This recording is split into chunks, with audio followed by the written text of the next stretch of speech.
কথা পাতি থাকিম তেনেহ'লে ঔ হৰি ঔ ৰাম। সেইকাৰণে মহাপুৰুষ মাধৱদেৱে ঘোষাত লিখিছে, এ ভাৰত ৰত্নৰ দীপ, এ মনুষ্য শৰীৰ নৌকা, ৰাম নাম মহাৰত্ন সাৰ, হেনয় বাণিজ্য পায় যিটো জীৱন তৰিলা, তাত পৰে দুখী আউৰ নাই। ভাৰত ৰত্নৰ দীপ, মনুষ্য শৰীৰ নৌকা, ৰাম নাম মহাৰত্ন সাৰ, হেনয় বাণিজ্য পাই যিটো জীৱ নতৰিলা, তাতো পৰে দুখীয়াৰ নাই বুলি কৈছে। সেইজনৰ নিচিনা আত্মঘাতী নাই বুলি কৈছে। আত্মঘাতী কাক বুলি কৈছে? আমি বুজো যে আত্মঘাতী মানে কোনোবা এজন মানুহে ব্যক্তিয়ে এই ডিঙিটোত ৰছীটো মেৰিয়াই গছ এডালত ওলমি যোৱাটোক আত্মঘাতী কোৱা নাই শাস্ত্ৰই, ভাগৱত শাস্ত্ৰই সেইজনক আত্মঘাতী নাই কোৱা। আত্মঘাতী সেইজনে যিয়ে মানুহৰ শৰীৰ পায়, মনুষ্য জন্ম পায়, যদি কেনেবাকে হৰিৰ ভক্তি নকৰে, কৃষ্ণৰ ভক্তি নকৰে, সেইজনেই হৈছে আত্মঘাতী। বুজিছেনে বাৰু? গতিকে আমি গুৰুৰ কৃপাত যদি ইমান পুণ্য অনুষ্ঠান এটা পাইছোঁ, পবিত্ৰ অনুষ্ঠান এটা পাইছোঁ, আপোনালোক এইটো নাভাবিব যে এইজন বোলে শ্ৰীমন্ত শংকৰদেৱ সংঘ, এইজনেই বোলে বৈকুণ্ঠ পাব, এইজন বোলে আমাৰ ভাগৱতী সমাজ, এইজনে বৈকুণ্ঠ পাব, এইজন বোলে আপোনাৰ সত্ৰৰ সমাজৰ, এইজনে বৈকুণ্ঠ পাব, এনেকুৱা কোনো কথা নাই। য'তেই থাকক কিন্তু কৃষ্ণৰ ভকত হ'ব লাগিব। ভগৱন্ত জাত না নিবিচাৰে, ভকতৰ জাতিও নাই। যিজন হৰিক ভক্তি কৰে সেইজনে জাতি বুলি কৈছে। কৃষ্ণৰ যিজন ভকত সেইজনে জাতি। ই ৰাম হৰিক ভজয় যিটো, তাকে বোলে জাতি, হৰিৰ অভিমুখ যিটো, সেহিহে অজাতি। এতিয়া আপুনি মই ভাবিছোঁ যে এইজন নাথ, এইজন বেলেগ জাতি, এজন বোলে তাঁতী, এজন বোলে বৰুৱা, এজন দত্ত, এজন গোসাঁই, এজন মহন্ত। ভাগৱতে এইবিলাক জাতি বুলি কোৱা নাই। ধ্যান দি শুনিব, বৰ গুৰুত্বপূৰ্ণ কথা। আপোনালোক ভাবিছে বোলে এইবিলাকেই জাতি নেকি? বোলে সেইবিলাক জাতিয়েই নহয়। ভাগৱতে কৈছে বোলে কৃষ্ণক ভজয় যিটো, তাকে বোলে জাতি, কৃষ্ণৰ অভিমুখ যিটো, সেহিহে অজাতি। যি কৃষ্ণৰ ভকতি কৰিছে সেইজনেহে জাতি। যি কৃষ্ণৰ ভকতি কৰিছে, ভগৱানৰ ভকতি কৰিছে। এতিয়া আপোনালোক আমি গোটেই সকলোৱে এতিয়া জাতিত পৰিছোঁ, বুজিছেনে বা? আমি যিমান আছোঁ ইয়াত সকলোৱে জাতিত পৰিছোঁ। বোলে কিয়? আমি ভগৱানৰ ভকতি কৰিছোঁ, হয়নে প্ৰভু? আমি সকলোৱে এতিয়া ভগৱানৰ ভকতি কৰিছোঁ, সেয়ে আমি এতিয়া জাতিত পৰিলোঁ। আৰু যি ভগৱানৰ ভকতি কৰা নাই, কৃষ্ণক ভক্তি কৰা নাই, সেইজনক অজাতি বুলি কৈছে। আৰু জেনেৰেল ভাষাত তাক বৈজাতি বুলি কয়। ঔ হৰি ঔ ৰাম। সাধাৰণ ভাষাত সেইজনক কি বুলি কৈছে? সেইজন কোনো জাতিত নাই বোলে, সেইজনক বৈজাতি বুলি ক'লেও ভুল নহয়। আপুনি মই এতিয়া কিহত পৰিলোঁ?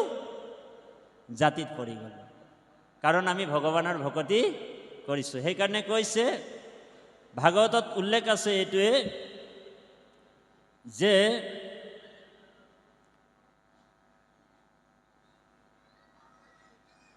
কৃষ্ণ কথা ইটো অমৃতত কৰি স্বাদ, শুনো হুত সুখ পৰীক্ষিত সংবাদ।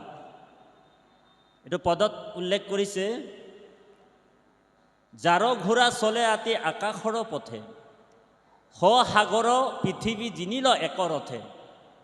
ৰজা পৰীক্ষিতৰ কথা কৈছে, যি একছত্ৰী ৰজা আছিলে, পৰম ধৰ্মৱান ব্যক্তি, একনিষ্ঠ ভকত, যি গৰ্ভতেই কৃষ্ণক দৰ্শন কৰিছে। পৰীক্ষিতৰ নিচিনা বৈষ্ণৱ এই ব্ৰহ্মাণ্ডতে নাছিলে, হয়নে বাৰু? পৰীক্ষিতৰ নিচিনা বৈষ্ণৱ আছিলে নেকি? এই ব্ৰহ্মাণ্ডতে নাই। আজিলৈকে কোনো বৈষ্ণৱে গৰ্ভত বোলে ভগৱন্তক দৰ্শন পোৱা নাছিলে, কিন্তু ৰজা পৰীক্ষিতে পাইছিল। জম্বু দ্বীপপতি পৰীক্ষিত মহাবীৰ, তৰুণ কালতে কেনে তেজিলা শৰীৰ। তেনেকুৱা এজন ৰজা বোলে তৰুণ কালতে কিয় নিজৰ প্ৰাণ ত্যাগ কৰিবলগীয়া হ'ল। ভিত্ত যেন খাতে পৃথিৱীৰ ৰাজা যত। ৰজা পৰীক্ষিতৰ আজ্ঞাত যিমান অন্য ৰজাবিলাক আছে, তেওঁ চাকৰ হৈ কাম কৰিবলগীয়া হৈছিল। কৃষ্ণত ভকত তেন্তে মহাভাগৱত, সেইজনটো মহাভাগৱত আছিল। হৰিস্মৰি জিমতে কৰিলা তনু ত্যাগ, কহিও তাহান জন্ম হুত মহাভাগ।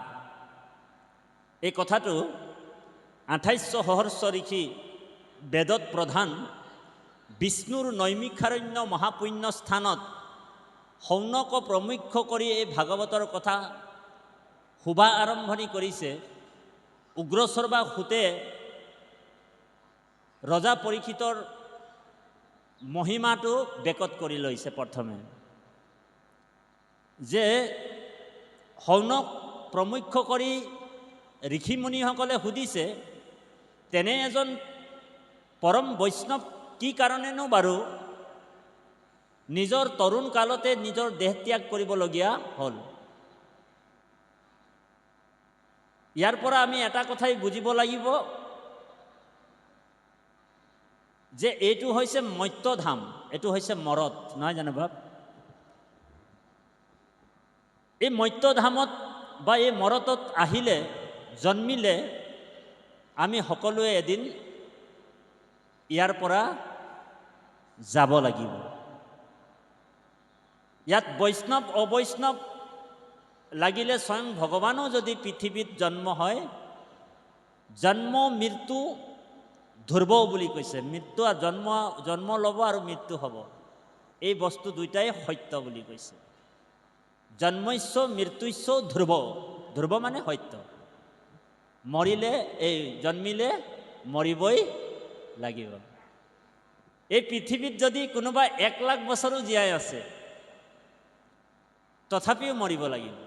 মাৰ্কেণ্ডে মুনি 1 লাখ বছৰ জীয়াই আছিলে, মাৰ্কেণ্ডে মুনিও মৰিবলগীয়া হ'ল। বোলে কিয়? কাৰণ এইটো মৰ্ত্যধাম হয়।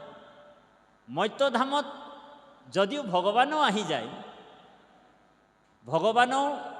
ভগৱান শ্ৰীকৃষ্ণ আহিলে মাত্ৰ 125 বছৰলৈকে আছিলে। তেখেতেও ইহলীলা সামৰি পৰমধাম বৈকুণ্ঠলৈ গুচি গ'ল। এতিয়া এই কথাটোৱে আমাক মনুষ্যসকলক বুজাবৰ কাৰণে যে আমি সকলোৱে মৃত্যুমুখী মানুহ, ম্ৰিয়মান লোক। ধ্যান দি শুনিব, গুৰুত্বপূৰ্ণ কথা কোৱা হৈছে। আমি সকলোৱে মৰিবলৈ গৈ আছোঁ। সূৰ্যৰ লগত আয়ু যেন সৰয়, সূৰ্যৰ লগত আয়ু যেন সৰয়। তাৰমানে সূৰ্য যেতিয়া উদয় হ'ল আৰু পাছবেলা যেতিয়া মাৰ যাব, বেলি ডুবিব, তেতিয়া আমাৰ আয়ু এদিন কমিব। আজিৰ দিনটো আৰু কালিলৈ উভতি আহিব নেকি? কেতিয়াও নাই। এই গতিশীল পৃথিৱী, এই গতিশীল জগত, গতিকে আমি সকলোৱে মৰিবলৈ গৈছোঁ। ৰজা পৰীক্ষিত মৰিব ধৰি লওক 7 দিনৰ পিছত, আৰু আমিও মৰিম 7 দিনৰ ভিতৰত। আমিও মৰিম, হয়নে বাৰু? সোম মংগল বুধ বৃহস্পতি শুকুৰ শনি দেও, এই 7 দিনৰ কোনোবা এটা দিনত আমাৰো মৰণ আছে, আৰু ৰজা পৰীক্ষিতেও মৰিব। ব্ৰহ্ম ভুৱনতো মৃত্যুৰ হাত এৰাব নোৱাৰে বুলি কৈছে। ব্ৰহ্ম ভুৱনতো মৃত্যু আছে, বোলে কাল বোলে তাতো আপোনাক টানি কিনি লৈ আহিব, কাল তাতো প্ৰৱেশ কৰে বুলি কৈছে। ভাগৱতত উল্লেখ আছে, এ ৰাম শুনা সবা সদ পদ, কহিলো হাই খাত, ব্ৰহ্ম ভুৱন তনেৰাই মৰণৰ হাত। যদি ব্ৰহ্মলোক যাই মহাযত্ন কৰি, ব্ৰহ্মাৰ ভুৱন পৰা কালে আনে ধৰি। দুৰন্ত কালৰ হাত হে নেৰায়ে কুমত, তনু উপজন্তে মৃত্যু উপজে লগতে। দুৰন্ত কালৰ হাত নেৰাই একো মত, তনু উপজন্তে মৃত্যু উপজে লগতে। যিদিনাখন আমি এই শৰীৰটো পালোঁ, এই দেহটো পাইছোঁ, সেইদিনাখন মৃত্যু আমাৰ লগে লগে আহি গ'ল। বুজিছেনে বাপ? কৃষ্ণ। আমি যে বহি আছোঁ, মৃত্যু আমাৰ লগতে বহি আছে এতিয়াও। বোলে মৃত্যু কাল এতিয়াও বহি আছে, আমাৰ লগতে বহি আছে। আমি যে থিয় হৈ যাম, আমাৰ লগতে মৃত্যুও থিয় হৈ যাব। আমি যেতিয়া খোজ কাঢ়িম, মৃত্যুও আমাৰ পিছে পিছে খোজকাঢ়ি গৈ থাকিব। খালি সময় সুবিধা পালে ঔ হৰি ঔ ৰাম মানে গিলি দিব তেওঁ কাল ৰূপে। বুজিছেনে? বোলে সময় যেতিয়া আহি যাব, কাল যেতিয়া আপোনাৰ আহিব, বোলে কালে নিজৰ কাম কৰি ল'ব। সেইকাৰণে আমাক ভাগৱত দৰ্শন কৰিবলৈ কৈছে। বোলে ভাগৱতনো কি হয়? বোলে ভাগৱত কোনো কিতাপ নহয়, ভাগৱত কোনো শাস্ত্ৰ নহয়। আজি আমাৰ নাথ বাপে কোনো কিতাপ শাস্ত্ৰ গ্ৰন্থ প্ৰতিষ্ঠা কৰা নাই তাত। আজি নামগৃহত বোলে ভাগৱত প্ৰতিষ্ঠা হৈছে। ভাগৱত মানে কি জানিব লাগিব। ভাগৱত হৈছে বোলে ইদম ভাগৱতম নামম পুৰাণম ব্ৰহ্ম সমম্বিতম। ইদম ভাগৱতম নামম পুৰাণম ব্ৰহ্ম সমম্বিতম। সাক্ষাৎ ব্ৰহ্মৰ স্বৰূপ বুলি কৈছে। তাৰমানে ভগৱানক প্ৰতিষ্ঠা কৰিছে, কৃষ্ণক। হয়নে বাৰু? আজি আমাৰ আসনত কাক বহুৱালে? বোলে ভগৱানক বহুৱালে, কৃষ্ণক বহুৱালে। আমাৰ আগফালে কোন আছে? বোলে কৃষ্ণ আছে। ভাগৱত কোনো কিতাপ নহয়, গ্ৰন্থ নহয়, শাস্ত্ৰ নহয়, ভাগৱত স্বয়ং ভগৱান হয়। আৰু আমাৰ হৃদয়ত কোন আছে? আমাৰ হৃদয়তো কৃষ্ণ আছে। ধ্যান দি শুনিব। আপুনি মই ভাবিছোঁ বোলে কৃষ্ণ বোলে ক'ৰবাত ঢেকীয়া খোৱা নামঘৰটোত 100% আছে নেকি? হা? দৌৰ মাৰি মাৰি গৈ কিনি তাতে শৰাই দি থাকে আৰু ঔ হৰি ঔ ৰাম। বোলে ভগৱানটো তাত 100% আছে, হয়নে? আঠখেলীয়া নামঘৰটোত ভগৱানটো 100% আছে। আৰু আমাৰ এই নামঘৰটোত আজি প্ৰতিষ্ঠা কৰিছে, বোলে ইয়াত বোলে 20% ভগৱান আছে। ইয়াত শৰাইখন দিলে কামত আমাৰ নাহিব, হয়নে? ভগৱান সকলোৰ হৃদয়ত আছো বুলি কৈছে। শ্ৰীমদ ভাগৱত গীতাত কৈছে, হে অৰ্জুন, বোলে সৰ্বস্ব চাহং হৃদি সন্নিবিষ্ট। মইতো সকলোৰ হৃদয়তে আছো। বোলে কম বেছি পৰিমাণে নহয়, ইয়াত বেছি তাত কম বোলে এনেকুৱা নহয়। সমস্ত ভূততে সমানভাৱে আছো মই বুলি কৈছে, সমভাৱে। বোলে ঈশ্বৰৌ সৰ্বে ভূতেষু ভূতাত্মা অৱস্থিত। ঈশ্বৰৌ সৰ্বে ভূতেষু ভূতাত্মা অৱস্থিত। এ সমস্ত প্ৰাণীৰ মই, হে আত্মা অন্তৰ্যামী। শুভা শুভ ফলদাতা সাক্ষী ৰূপে স্বামী। মই সকলো প্ৰাণীৰ হৃদয়ত সমানভাৱে আছো। বোলে তাঁতী বাপে ইমান শাস্ত্ৰ জানে, তাঁতী বাপৰ হৃদয়ত ভগৱান বেছিকৈ আছে নেকি? বোলে নহয়, সমস্ত প্ৰাণীৰ হৃদয়ত মই সমানভাৱে আছো বুলি কৈছো। সেইকাৰণে আমি বাহিৰত ভগৱন্তক বিচাৰি যাব নালাগিব, প্ৰথমে আমি হৃদয়ত বিচাৰিব লাগিব। বোলে হৃদয়ত আছা তুমি, এ তোমাক নপাবে স্বামী, ভক্তি সাৰি বিষয় লোভত, কণ্ঠতে আছয় মণি, তাক বিস্মৰিয়া মানি, নজানি বিচাৰে বাহিৰত। মই যে সকলোৰ হৃদয়ত আছো এই কথাটো নাজানে। বোলে কিয় নাজানে? অবিদ্যাৰ কাৰণে নাজানে। অবিদ্যা মানে মায়া। মায়া মানে বেৰ, আৰু বেৰ দি থৈছে, ভগৱানে নিজেই দি থৈছে। এই অবিদ্যা বা অজ্ঞানৰ কাৰণে মই যে হৃদয়ত আছো এই কথাটো বহুত মানুহে নাজানে। সেই নজনাৰ কাৰণে মানুহবিলাকে ক'ত বোলে মৃত্যুঞ্জয় মন্দিৰত ভগৱান 100% আছে, তালৈ দৌৰ মাৰি আছে। ঢেকীয়াখোৱা নামঘৰত ভগৱান বেছি আছে, তালৈ দৌৰ মাৰিছে। মই যে হৃদয়ত আছো এই কথাটো বহুতেই নাজানে। সেইকাৰণে মহাপুৰুষ মাধৱদেৱে ঘোষাত লিখিছে, আত্মা ঈশ্বৰক লাগ প্ৰত্যক্ষ হততে পায়, নপাই তাংক জানা অবিদ্যাত। অবিদ্যা নাখিলে সাক্ষাতে কৃষ্ণক পায়, কণ্ঠলগ্ন বস্তুক সাক্ষাৎ। মহাপুৰুষ গুৰুজনাই আমাক হৃদয়তে ভগৱানক দিছে চাবলৈ। বোলে না মন্দিৰ মে না মছজিদ মে, না মন্দিৰ মে না মছজিদ মে, না সড়ক মে না গুফা মে, মে তো তেৰি পাছ হুঁ, মইতো তোৰ লগতে আছো। বোলে আজিৰ পৰা নহয় দেই, বোলে এই মানুহৰ জন্ম পাইছোঁ বোলে আমি, এতিয়া বোলে আমাৰ লগত ভগৱান আছে নেকি? নহয়। তাৰ আগতো বোলে 84 লক্ষ যোনি ভ্ৰমণ কৰিলোঁ আমি।